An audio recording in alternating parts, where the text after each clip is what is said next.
Connecting first differences and slope.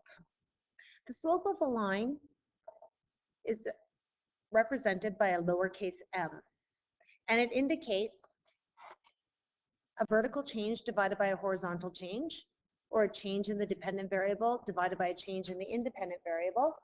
Or if I think about vertical changes up and down like the sun, I could write rise.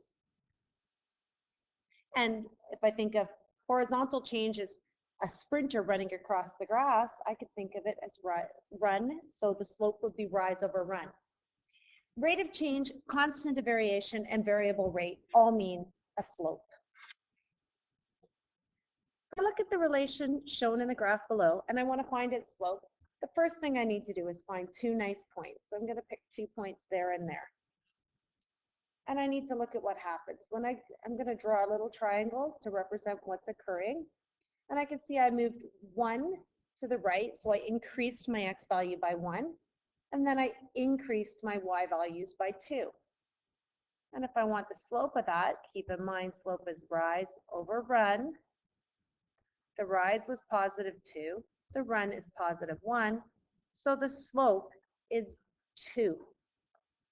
If I want to create a table of values with at least 5 points where the x coordinate increases by 1, I'm just going to start with a nice x value. I'm going to pick 0 and then go up by 1 to 1 and 2, 3, 4. So I'm just counting nicely. If I look at my graph, when x is 0, that will be right here, y will be negative 2. When x is 1, y would be 0. When x is 2, y is 2. When x is 3, already got that point there too, y is 4. When x is 4, y is 6. Now I can use the table of values to find the first differences.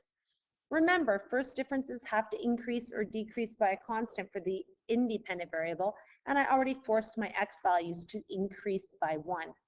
So when I go and I look at my first differences, my first thing, I'm going to compare the 0 and the negative 2.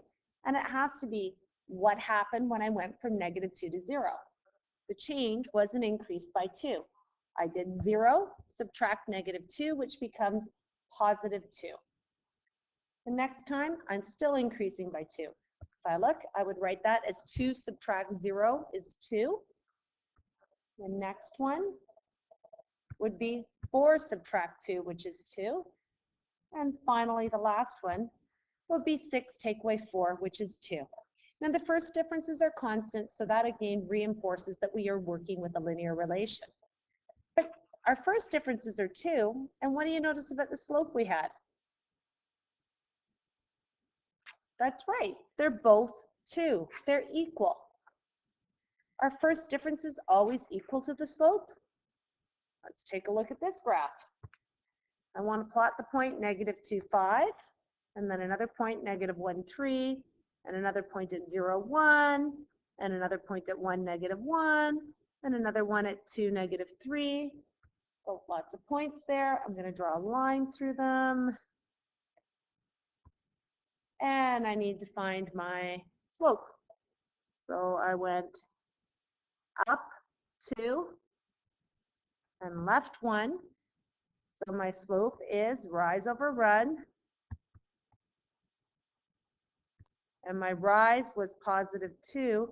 But my run, my x value is decreased, so that's a negative 1.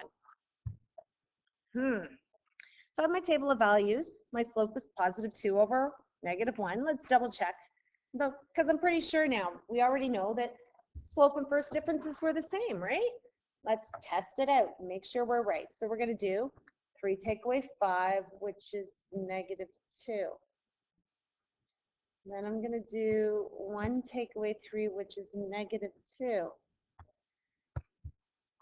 Okay, it's working great so far. I found a pattern. The slope and the first differences are the same. Let's try it out one more time. Let's do this one. So I've got the point negative 2, 5, 0, 3, 2, 1, 4, negative 1, 6, negative 3. Draw my straight line through. Oops, not very straight. I'm going to go from this point. So I increased by 2 for x, and my y's decreased by 2. So my slope is rise over run, which is negative 2, because I went down 2 over 2. So my slope's negative 1. Perfect. Use my table of values. That's what I can do here. I'm going to use it to prove my slope and first differences are the same. So first I have to do 3 take away 5. Which is negative 2. 1 take away 3. It's negative 2. They're all negative 2. But the slope was negative 1. What's the difference in the table I have right here and the table I had in the other two examples? My x increased by 1, so that was okay because it increased by a constant. My x increased by 1 and increased by a constant. I had to check that to make sure I could use first differences. And in the last one, my x increased by 2, which is okay to use first differences. Wait a minute.